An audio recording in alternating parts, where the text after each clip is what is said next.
قاضی احمد سندھ میں کوری برادری کے سینکڑوں افراد کا کوری اتحاد کا مرکزی رہنما محمد صالح کوری، دھنی بخش کوری، جلیل کوری، امجد کوری اور خان کوری کی قیادت میں احتجاجی ریلی کی صورت میں پریس کلب قاضی احمد پہنچے، جہاں انہوں نے ملزمان علی محمد راہو، محمد راہو، قدیر راہو، سردار راہو، توفیق راہو کی گرفتاری کے لیے سخت نعرے بازی کی۔ اس موقع پر آل پاکستان کوری اتحاد کے مرکزی جنرل سیکرٹری محمد صالح کوری نے کہا کہ اپنے ہی گاؤں کی عزتوں کو رسوا کرنا اور غریب اور شریف لوگوں کو تنگ کرنا کہاں کا انصاف ہے۔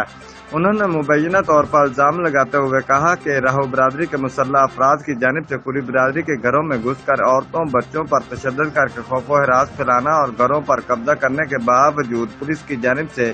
راہو برادری کے خلاف کارروائی نہ کرنا دوہری معیار ہے۔ قاضی احمد پولیس کے ایسے عمل کی پرزور مذمت کرتے ہیں اور افسران بالا سے فوری انصاف کی اپیل کرتے ہیں، دوسری صورت میں سندھ بھر میں احتجاج کا دائرہ بڑھا دیں گے۔